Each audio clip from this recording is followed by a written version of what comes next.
আসসালামু আলাইকুম ওয়া রাহমাতুল্লাহি ওয়া বারাকাতুহু। কোরআন তেলাওয়াত শুনুন এবং শিখুন চ্যানেলে আপনাদেরকে স্বাগতম।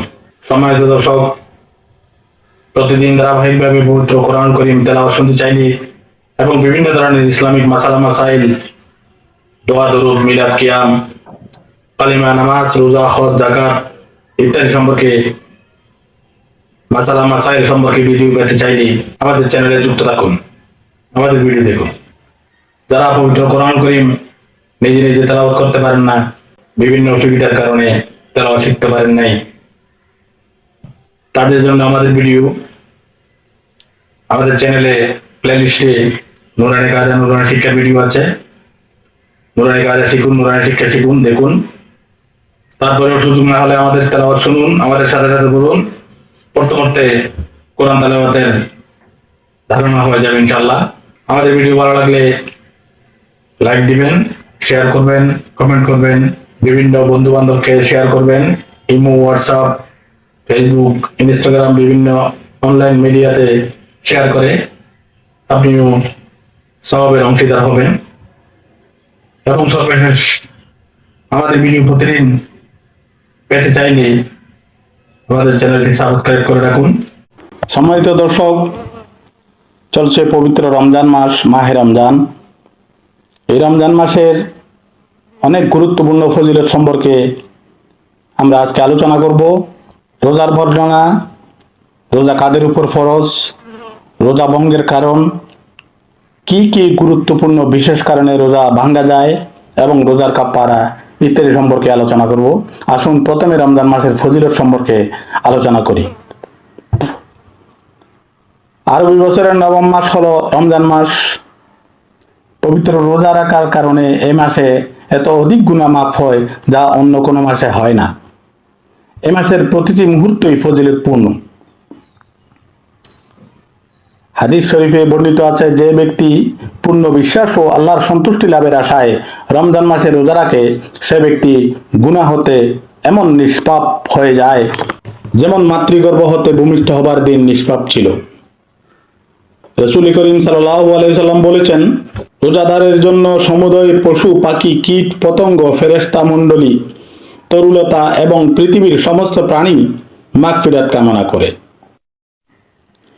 নবী করিম সাল্লাল্লাহু আলাইহি সাল্লাম আরো বলেন, যখন রমজান মাসের আগমন ঘটে তখন বেহেশতের দরজাসমূহ খুলে দেওয়া হয় এবং জাহান্নামের দরজাসমূহকে বন্ধ করে দেওয়া হয় এবং শয়তানকে শিকল দ্বারা আটক করা হয়। হাদিসে কুদসিতে আছে, আল্লাহ তাআলা ঘোষণা করেছেন, রোজা আমার জন্যই এবং স্বয়ং আমি এর প্রতিদান দেব। নবী করিম সাল্লাল্লাহু আলাইহি সাল্লাম আরো বলেন, জান্নাতে রাইয়ান নামক একটি দরজা আছে। এই দরজা দিয়ে কিয়ামতের দিন শুধু সওম পালনকারীরা প্রবেশ করবে। রমজান মাসের ইবাদত বন্দেগীতে অন্যান্য মাসের ইবাদত বন্দেগী অপেক্ষা 70 গুণ সওয়াব বেশি পাওয়া যায়। এবার আসুন রোজা সম্পর্কে কিছু আলোচনা করি। ইসলামের 5টি স্তম্ভের মধ্যে রমজান মাসের রোজা ইসলামের তৃতীয় রুকন।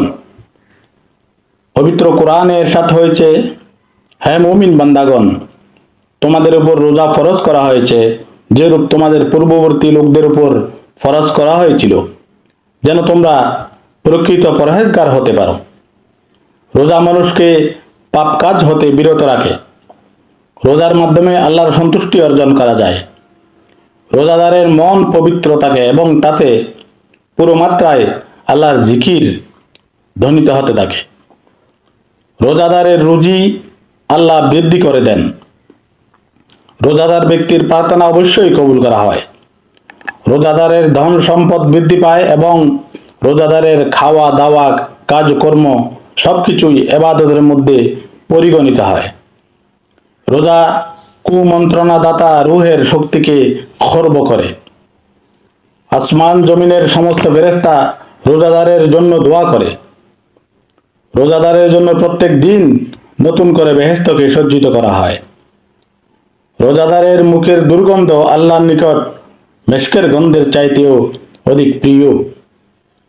রোজাদারের দেহ পাপ হতে সম্পূর্ণ পবিত্র থাকে এবং কোনো পাপ তাকে স্পর্শ করতে পারে না। রোজাদারের নেক আমল ও ইবাদত বন্দেগীর পরিমাণ বৃদ্ধি করে দেওয়া হয়।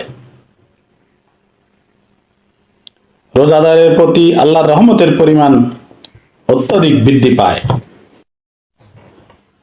এবার আসুন রোজা কাদের উপর ফরজ তা জেনে নিই। প্রত্যেক মুসলমান প্রাপ্তবয়স্ক জ্ঞান সম্পন্ন সুস্থ ব্যক্তির উপরে রোজা ফরজ, চাই সে মেয়ে লোক হোক বা পুরুষ হোক। যাহারা রুগ্ন তাদের উপর রোজা ফরজ নয়, যদি সম্ভব হয় রোজা রাখবে, না হয় সুস্থ হওয়ার পর রাখবে।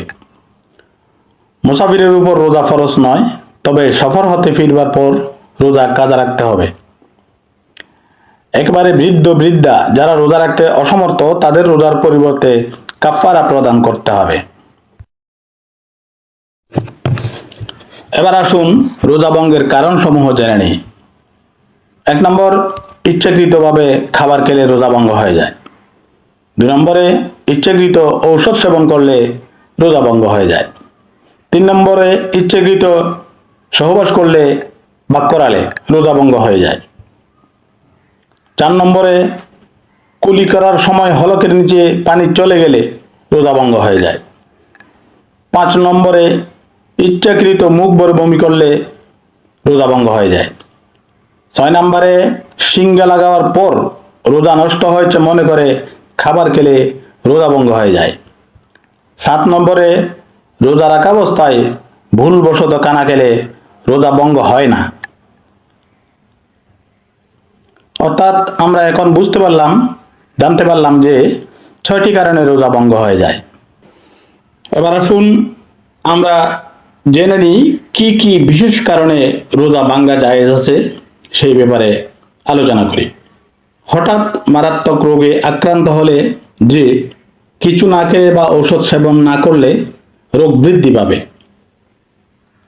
হঠাৎ অসহ্য পেটে ব্যথা আরম্ভ হলে, সাপে কামড় দিলে যদি ঔষধ খাবার প্রয়োজন হয়, গর্ভবতী স্ত্রীলোকের বা তার গর্ভের সন্তানের প্রাণনাশের আশঙ্কা দেখা দিলে,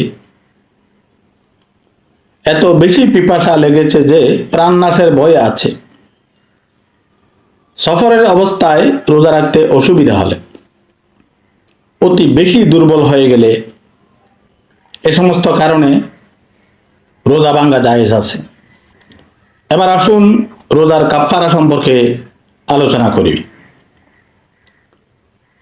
ইচ্ছাকৃতভাবে রোজা ভাঙ্গার কাফারা হলো একটি রোজার জন্য 2 মাস বিরতিহীনভাবে রোজা রাখতে হবে, আর যদি এটা সম্ভব না হয় তাহলে 60 জন মিসকিনকে 2 বেলা তৃপ্তি সহকারে খাওয়াতে হবে। যদি ইচ্ছাকৃতভাবে রোজা ভাঙ্গা হয় তাহলে 60 জন মিসকিনকে একটা রোজার জন্য 60টা রোজা রাখতে হবে বিরতিহীনভাবে, অথবা 60 জন মিসকিনকে 2 বেলা তৃপ্তি সহকারে খাওয়াতে হবে।